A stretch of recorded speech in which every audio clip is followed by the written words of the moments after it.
Why hello there, Brent here with Bring Your Own Tools, and on today's episode, if you want to see how we made this beautiful steel and cedar garden bed, keep on watching. Let's get started.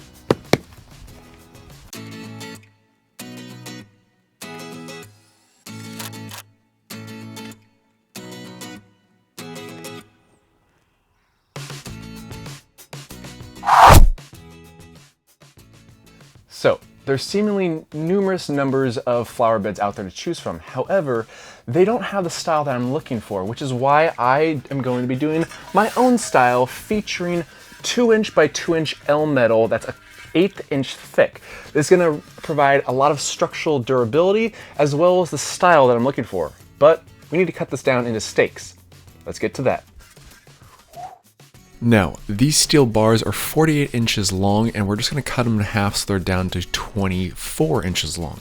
I'm using my metal cutoff wheel, but just know that if you don't have one of those, your standard grinder with a metal cutting blade will work just fine. My plan is to use these stakes as the supports on the corners and actually pound them into the ground as a stake. However, I've never done this before, so I don't quite know if it'll work, but I do know that to make it easier on myself to pound it into position is to cut it at a 45-degree angle at least on one side, seemingly making it into a stake very quickly and easily. Using steel for the corners really does add an extreme amount of strength to the overall unit. Due to the fact that we're using steel stakes means that we actually have to do quite a bit of pre-drilling in order to fasten the wood stakes to the steel corners, and that's why I made up a small little makeshift template in order to figure out exactly where my hole placements need to be. I take 3 pieces of cedar, tape them together, strike a line down the middle, and actually note 1 inch away from each edge. Then I pre-drill those holes, and that way I have a perfect template of exactly where my hole placements need to be on the steel. I grab a steel punch and hammer in a divot into every single hole. That way when I do start drilling, the drill itself won't get all squirrely on you and mark up your steel. Trust me, we don't like squirrely drill bits. No, not fun. Prior to drilling every single hole, I do apply a small amount of oil just to have a bit of lubrication for the drill bit itself. And as for the drill bit, this is a cobalt drill bit, which is specifically designed for drilling holes in steel. Keep that in mind because if you don't have one of these, your drill bit may not last very long. The screws that I'm using for this application are actually 1 inch long stainless steel screws that are actually countersunk. And in order for these screws to lay flat, we have to countersink our holes to make sure they fit nice and properly, at least visually speaking. So I actually take a countersunk drill bit and actually drill away some of the steel itself in each hole. That way each screw can seemingly lay flush within the steel. It's a very nice look, even if it's for your garden.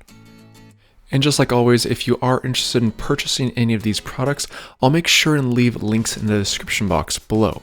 Also note, if you don't want to countersink all of these holes, you can always use panhead screws and avoid this step entirely. Because we use an oil lubricant for the drilling purposes, I highly suggest cleaning the steel before you start assembly. And the best product I've found for cleaning is actually brake cleaner for your car. Keep that in mind. But now that we have our stakes taken care of, it's now time for our wood, or our lumber in this case.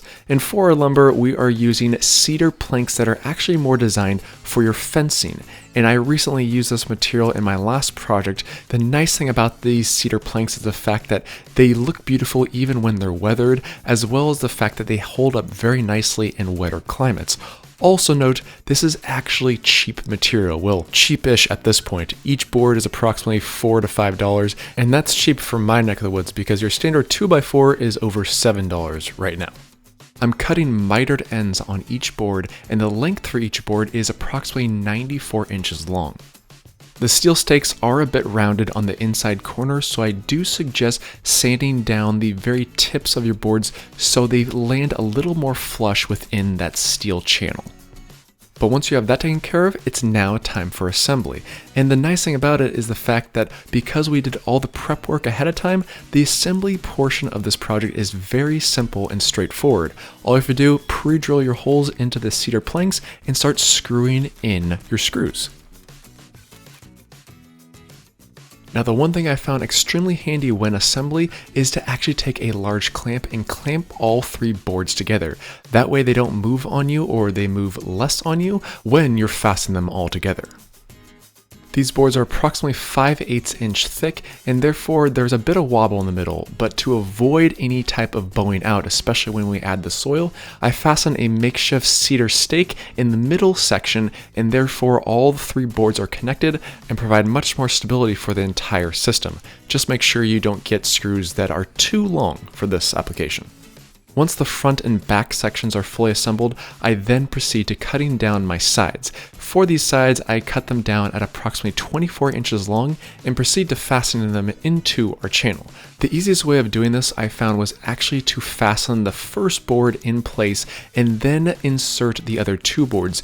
But before you pre-drill your holes for those other 2 boards, actually clamp them down in place. That way they're very tight together, and then proceed to pre-drilling your holes and fastening them down.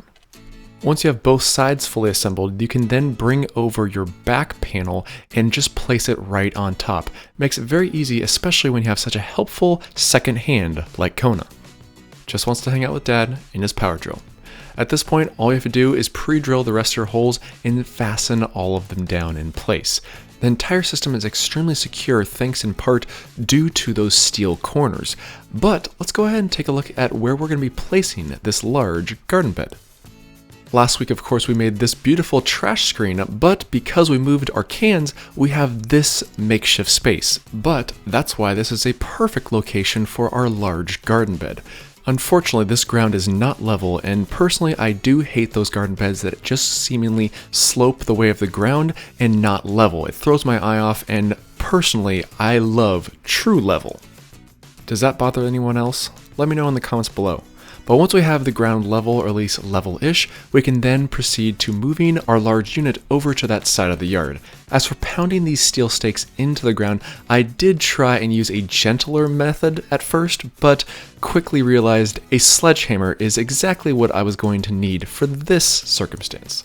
Now hopefully your ground is softer than mine, but in my case that's exactly what I needed, and it worked out quite perfectly. And guess what? You don't have to worry about damaging it because the corners are steel. Once the entire thing is leveled out, I then grabbed some crushed rock because I had some left over from a previous project and actually added that to the bottom. This is a perfect product that can actually drain very nicely, which is actually beneficial, especially for the bottom boards, so they're not soaking up excess moisture, which will degrade quicker over time.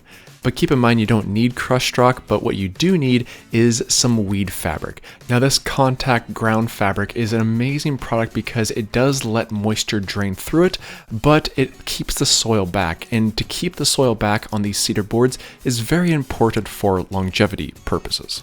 But speaking of soil, let's get some soil. Oh, what's that? Hello. We got our half yard of soil. Let's get it home right now.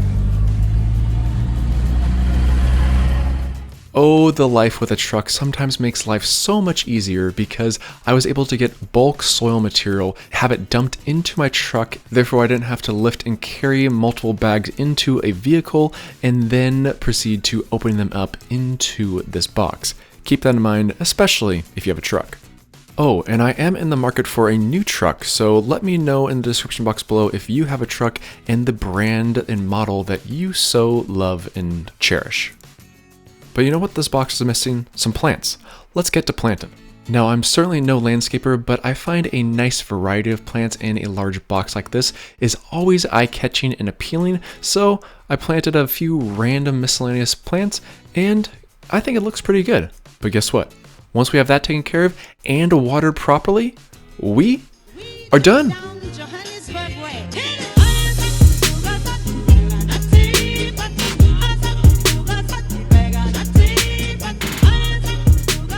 I personally love how this box turned out. This is the first one I've ever built, and I really do love the concept of having the steel corners right next to those cedar planks, as well as the fact that, keep in mind, that steel is going to rust, and I actually love the look of rusted steel. That's a natural look, but keep in mind that those stainless steel screws are not going to rust, and I actually planned that because I wanted a variance between the steel and the stainless steel screws.